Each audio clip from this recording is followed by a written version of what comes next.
to my channel, Surprise Comics. This is Matt coming back with another CGC submission return. So I'm going to go through some books I sent back in, late July, and they came back finally with their grades, and so I thought I'd show you what I got and what grades they had. So this is the first one. This is a Adam Hughes cover, Catwoman number 51, and this is one, like, as far as artistic ability, this just blows me away. I remember I first showed my wife this book. She asked me if that was a photograph. The art was so good. And, I think part of the reason this book is so in demand is because of the cover and also the arrest number she got, the 481-516-2342. I guess those numbers are significant from the television show Lost. It's a show that's been in my Netflix queue for years, but I've never actually sat down and watched it yet. So for Lost fans, this book has a little bit extra value. The second book I want to show you is Secret Wars number 2. This one also came back in 9.8. This is the first appearance of Daisy Jones, or Quake, or Daisy Johnson is her name, not Jones. Quake, or Sky, if you're familiar with the television show Agents of S.H.I.E.L.D., she's one of the main characters, and this is her first appearance in the comics. Took a season or two to figure out who she was in the comic world, but this is her first appearance. I was lucky enough to get that back in 9.8. It's actually a book that usually grades a little rough because of the black cover and everything, but mine came back pretty nice.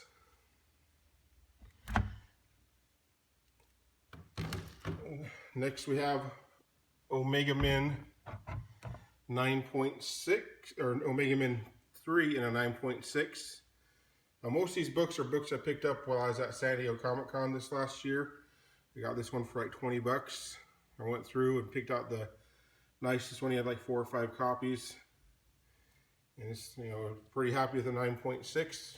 Obviously he's hoping for a 9.8, but the book is 24 years old, 23 years old. So up next we have another first appearance, sort of. This is the first cameo appearance of Barbara Gordon as Oracle. Came back in 9.2. You can see that it has a misaligned spine right there. That's one of the things he knocked it off for on the grade. And it was one of those things that you hear, they say they don't take off for manufacturer defects, but then again, you shouldn't have a comic with a high grade with that bad of a roll. So 9.2 is actually it's not a roll, it's just misaligned cover. But 9.2 is still a pretty nice grade for this comic. It's a key issue, so I'm happy with that. Next up, we have Suicide Squad number 48. This is part of a 2-part storyline where they introduced the Joker and Barbara Gordon overlap for the first time since The Killing Joke. And so here we see her on the cover on the wheelchair with the Joker pointing a gun at her. The other cover, I think it's 49, that shows her pointing a gun just at the front of the comic. But again, it's a nice key issue as far as the Killing Joke and Barbara Gordon and Oracle and all that.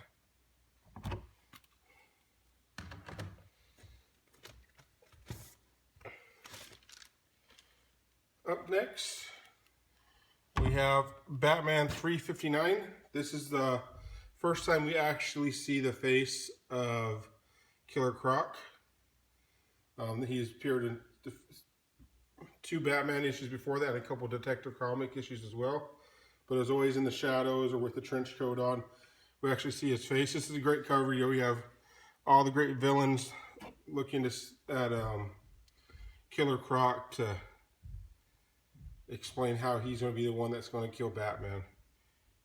This is also the first comic book work by Dan Jurgens, so it's a key for that issue. The grade is a little disappointing. I was hoping, when I sent it in myself, I was thinking it's going to be in the 9.2 to 9.4 range. I didn't quite get that good of a grade, but you know, it wasn't one I was hoping to get a 9.6 or 9.8 that came back, and I know like last time. So this is a good comic. I like looking at the ads in the back. And actually, as a kid, this is a game that my dad had, and basically all it was a generic Pac-Man. But man, we played that game for hours on the television. And for you guys who don't know what television is, Google it. Look at their controller. Of all the video game controllers, it's the weirdest thing. It looks almost like it's like a tablet. It's a little like brick, like a cell phone size. It had all the numbers on it, and this little like circular pad at the bottom was just crazy. But that was Mattel's attempt at video games, was then television.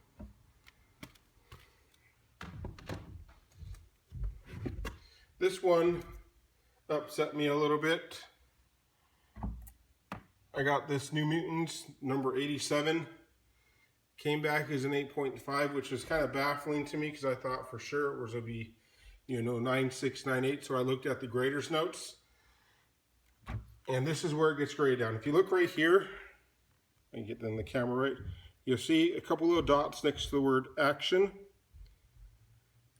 which are little stains on the back cover, which I didn't even notice when I was looking it over, so that's my bad. But those little stains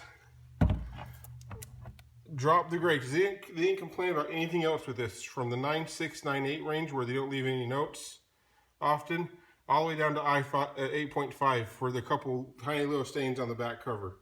So, you know, it seems a little inconsistent every time, you know, with the CGC. And I understand there's different graders, but there should be, you know, this means this, this means that. And I guess those count each as an individual stain instead of one stain. So that's probably how it drops so far. Where, you know, if I was looking at that, I would count, you know, those 4 little dots, dot, dot, dot, dot, dot, as just one mark rather than 4 or 5 different marks. But still, definitely presents a lot better than an 8.5. So, not a bad comic to have. Not as good of a grade as I wanted, but it is what it is. So, and at least this time when there was the flaws, they made sense. I could see them. So, that's my New Mutants 87. Here's another one that's a bit disappointing. Is Miss Marvel number 1. This one came back in 9.0. And what it got graded down for is obviously a big problem. If you look right here next to her hairline, if I can get the loaded up, there's a tiny little tear. I don't know if you can see it with the glare and everything. But right there, it's actually not that tiny of a tear. It's about a 1/2 inch long. I didn't see that tear. I'm pretty confident when I sent that book in, there was no tear, but you know, I didn't buy this fresh off the shelf myself. I bought it used. I rebagged it. I looked it over front and back. It seemed fine to me. So where that tear happened, if it happened before or after I sent it in, I can't say for sure. But again, that's just, when I look at that compared to my last comic, you know, if I have a 1/2 inch or 3/4 of an inch long tear in my comic, I would expect it to bring the grade down a little more than 9.0. And definitely I'd expect it to be a lower grade than one that had just 4 tiny little dots on the back cover. But, you know, still, you know, it's a great comic to have. I'll definitely take a 9.0. I'm not complaining saying it should be lower. Well, maybe it should be lower, but I'm just glad it isn't lower. But, you know, that's where the grade came in, is that right there. But still good.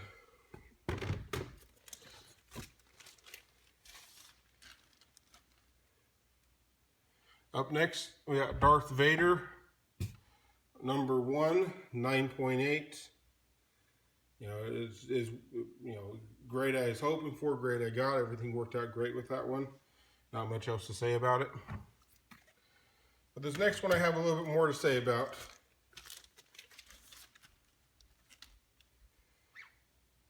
We got Wolverine, number 66. This is the first appearance, or first Old Man Logan story. And, you know, 9.6, can't complain about the grade. Probably exactly where it should be. But then I was looking at this, and I noticed something right up here on the label. Get a little closer. It says Wolverine MGC. And MGC is short for Marvel's Greatest Comics. And then I looked at the description. It says reprints Wolverine 66, Old Man Logan Part 1. Now, I don't have a copy of Old Man Logan 66, or Marvel's Greatest Comic 66, but I can guarantee you this ain't it. This is, they put the wrong label on this book. So now I have to contact CGC, figure out what I'm supposed to do to get them to put the right label in and what that all involves. You know, it takes so long to get them, and they're sitting in so many quality checks and grading checks and stuff. You think someone would have picked up on that before they sent it out, but I guess not. But you know, I go online to see what to do with this, and I see all sorts of stories where this happens all the time. Some people leave it in there like an error variant, but to me, it's not an error variant. It's just a screw up. You know, and if people don't know what they're looking for, they're going to think it's the reprint and not the real one, which the reprint is worth far, far less than this one. Not that this is like a spectacularly expensive book, but the reprint's much less valuable.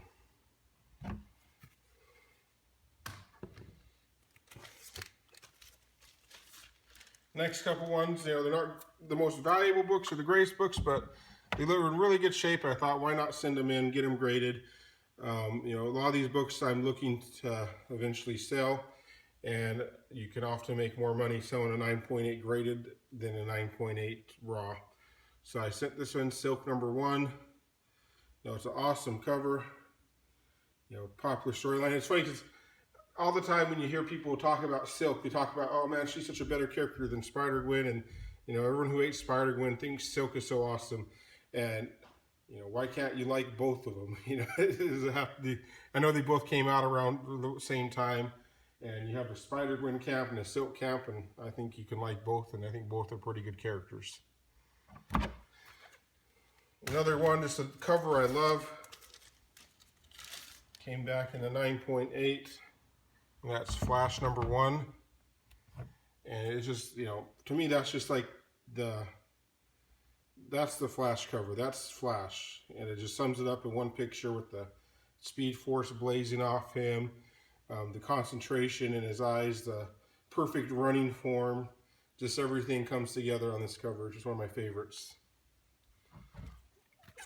This next one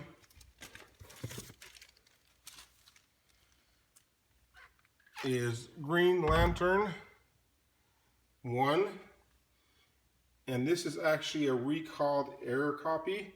If you look right here next to his ear, there's this little like raindrop ink mark right here. Those comics got recalled, and they put out a new edition of it without that. Of course, whenever something gets recalled, that just makes the ones that don't get sent back worth all the much more. The ones that got bought before the recall happened, or the one the store hoards, however they do it. So this is, you know, 9.6, hoping for the 9.8, but really this one I thought was a coin flip when I sent it in, so happy with the grade either way.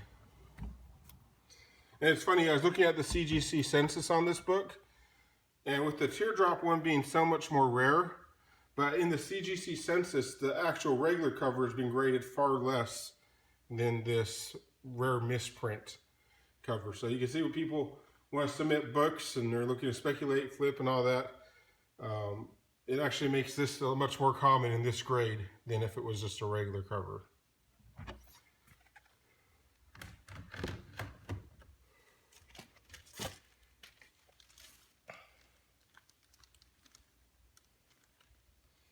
Next one up, we have Batman 570.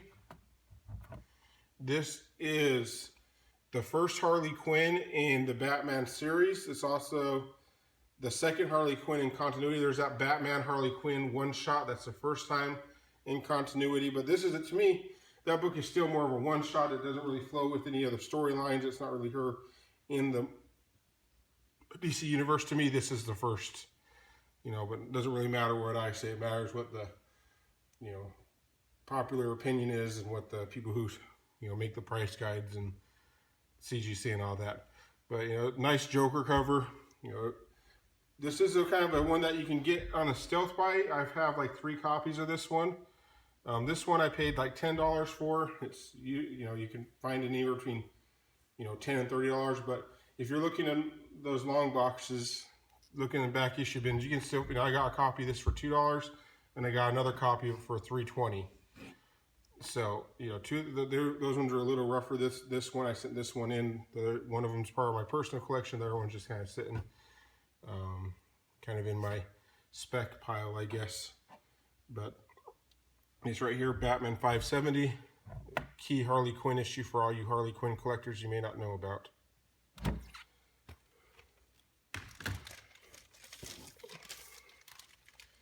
Next one, Hawkeye Deadpool. This is the Alamo City. I picked this one out off San Diego Comic Con. I think I paid $20 for it. A little disappointed at the grade. Looked at the grader's notes, and they said there was a scuff on the back cover. You can see right here a little bit of scuffing. That's what brings the grade down. And you get those. You don't always take when you buy things, especially at shows and stuff. You always take it out, inspect front and back, so you miss things like that. Even when I got it ready to send it to CGC, I missed those two, so that's my bad on that one. But I kind of made up for that one by getting 9.8 on the regular cover. And this regular cover just cracks me up. You have Hawkeye put in dozens of arrows all throughout his body and his head and his ribs and his lungs and his pelvis. And Deadpool is going to react by shooting a Nerf gun at him. And you can see they're just falling all over the place, all crinkled up.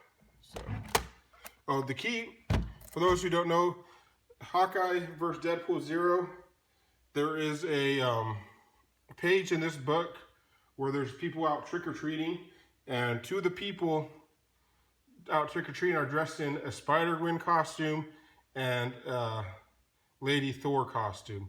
And that's the first time you ever see those costumes in Marvel Comics or in anything, really. So that's why this issue is a little more key for people who are looking for the first appearance of Spider-Gwen. It's not actually Spider-Gwen, but it's the first appearance of the Spider-Gwen costume.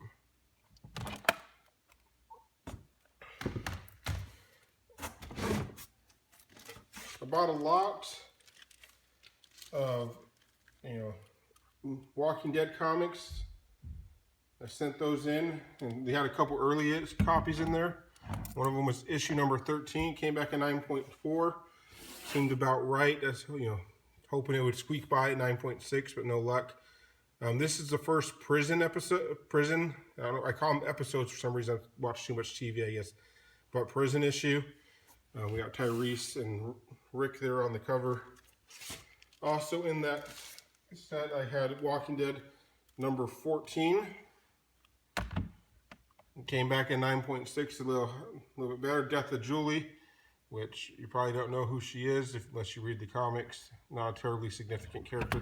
And these old Walking Dead, I guess before the comic was popular to get a lot of advertisements, back cover had these cool shots on the back with different panels. And I just love these back covers. I wish they could do more stuff like this, but then again, Images are keeping their comic prices down. So the way they do that is by throwing ads on the back. That's fine by me. Also in that lot, I had a few other comics. Had a Walking Dead number 50. This is right after the prison went down. Carl has to fend for himself while his dad's in a coma. And they also, around that same time, they released a special edition number 1, which was basically the same cover. But this time we have Rick instead of Carl. So I just love the way those two covers look together. The grades weren't spectacular on this, but really not all that bad. So those are that.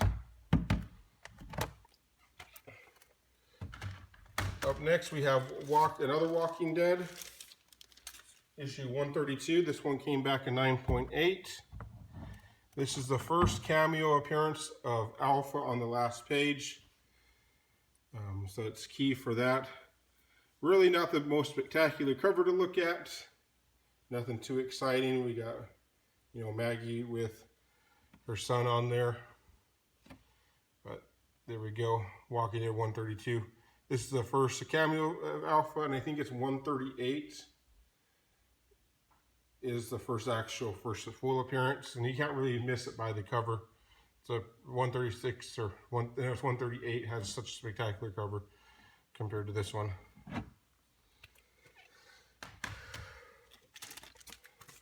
Next up is another San Diego Comic-Con. This is Walking Dead Convention 144. That's the convention edition. This is a very key issue as far as deaths go. Rosita, Ezekiel, Olivia, Luke, Ken, Josh, Tammy, Aaron, Amber, Oscar, Carson, and Louie. And so there we have Carl getting his girlfriend out of trouble on the cover. I also got Outcast number 10, the convention edition. And these both have wraparound covers. So we can kind of have a crossover between Walking Dead and Outcast there with their heads. And I love, Alpha right here in the background of this cover, pulling off her mask. Yeah, I'm not terribly familiar with Outcast.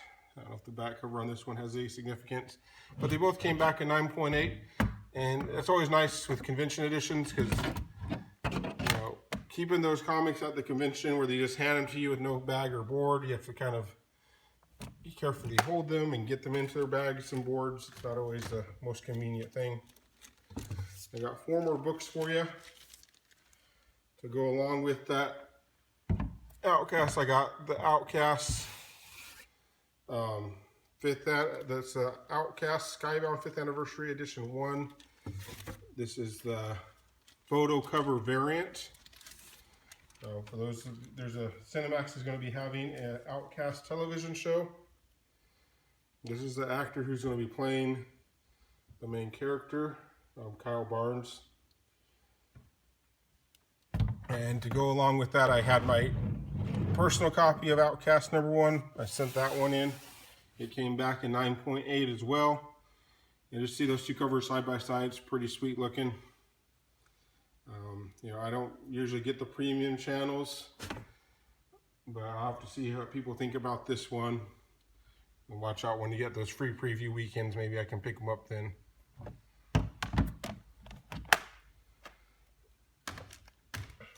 Last 2 comics I'll show together. Very happy about these. I have Captain Marvel 17 second printing and another Captain Marvel 17 second printing. This first one came back as 9.2 and 9.4. Very pleased with these grades. I got these, in June, just in a back issue bin at a, every once in a while, I don't know if you guys have this, but you walk into the comic book shop and the first thing you ask yourself is, how does this place stay in business? Because there's no one there. Employees don't really care all that much. And so I'm digging through their back issues. And actually, I had gone, because I just had been to a show the weekend before, and I saw some Captain Marvel 17 first prints, and people had them up for 20 bucks and stuff. And I'm like, oh, that place down the road has those. Actually, it's not really down the road. It's pretty far from my house. But, when I'm in the area, I usually run in and check out what they have. So I knew they had some first prints. So I went in there looking for those.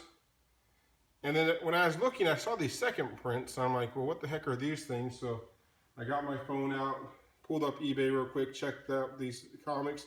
And I was blown away. They were going for over $100 at that time. These two were a little bit in rough condition. I got them pressed. And it definitely paid off. Got to get them up to a 9.2, 9.4. They probably were in the 8.5, 9 range best before that. So very pleased with that.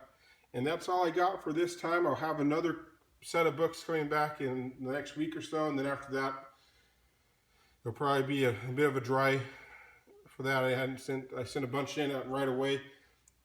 Right when I got back from San Diego Comic-Con, they'll see a lot more exclusives and stuff from San Diego on my next haul that I sent in with that group. So thanks for watching. Like, subscribe, comment, and everyone have a good time.